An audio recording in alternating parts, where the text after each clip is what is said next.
Imagine pouring 3 years of your heart into someone, only to be told you're too average to marry. That's exactly what happened to Nick. His girlfriend laughed at his proposal and crushed his heart. But here's the twist. Nick didn't argue. He didn't beg. He simply walked away and returned 2 years later with the coldest revenge she never saw coming. If you've ever been underestimated, disrespected, or flat out rejected by someone who thought they were too good for you, then this story will hit home.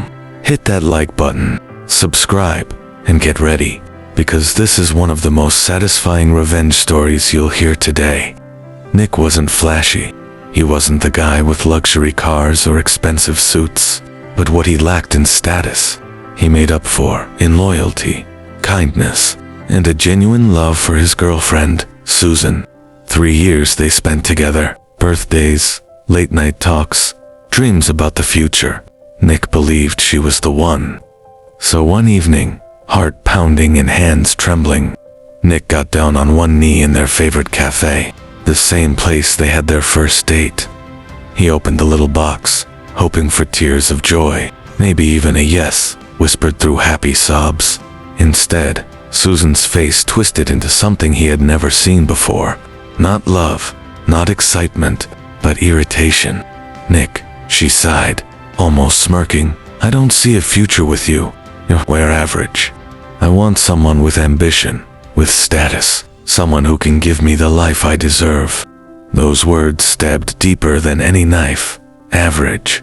That's how she saw him. His entire love, dismissed in one cruel sentence. Nick's throat tightened. He wanted to scream, to demand why, but instead, he simply nodded, forced a calm smile, and said softly, "All right then, Susan, I hope you find what you're looking for." That was the last time Susan saw Nick as the man she thought she had outgrown. The weeks that followed were brutal.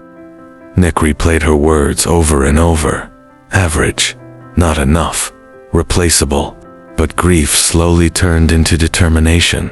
Nick decided if he was going to be rejected, it wouldn't be because he lacked ambition. He threw himself into his work, into learning, into building something bigger than himself. Late nights, endless coffee, countless failures, but Nick didn't stop. Each time he heard Susan's voice in his head mocking him, he pushed harder. 2 years later, Nick wasn't the same man. He had built his own tech startup from the ground up. Investors noticed, clients trusted him. His name was whispered in business circles. He was featured in Forbes as one of the top 30 entrepreneurs under 30. And along the way, something inside Nick shifted. He didn't crave Susan's validation anymore. He didn't even crave revenge. Not consciously. What he craved was excellence, and he had found it. One evening, Nick was invited to a high-profile gala, a celebration of innovation, wealth, and influence. The kind of event that screamed status. He arrived in a tailored suit, confidence radiating from every step, no longer the timid boyfriend who once begged for love. He was someone new. As he mingled with investors and executives, champagne in hand, fate played its cruel game. Across the room, serving drinks in a black uniform, was Susan. Her eyes widened. The tray in her hands trembled. It couldn't be. The man she once dismissed as average now commanded the attention of everyone in the room. His smile, his composure, his aura, everything screamed success. Susan froze, her lips parting, but no words coming out. For the first time, she felt powerless, invisible. Nick noticed her, and in that moment, time slowed. Memories of that night at the cafe flashed in his mind. Her smirk, her rejection, her cruel words. But Nick didn't sneer. He didn't boast. He simply gave her the same calm smile as before. "Susan," he said politely, his voice steady, "good to see you. Thank you for the drinks." Then, without hesitation, he turned back to his circle of powerful friends, leaving her standing there, humiliated, forgotten. That smile, that simple act of acknowledging her only as a server, not as a memory, not as a lost love, cut deeper than any insult. Susan realized, in that instant, that she had thrown away the man who would have given her everything.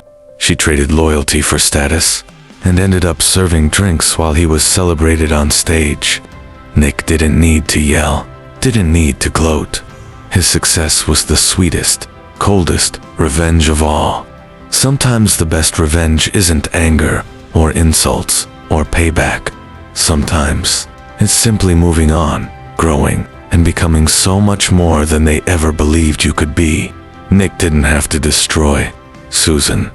He just had to become the man she never thought he could be, and let her destroy herself with regret.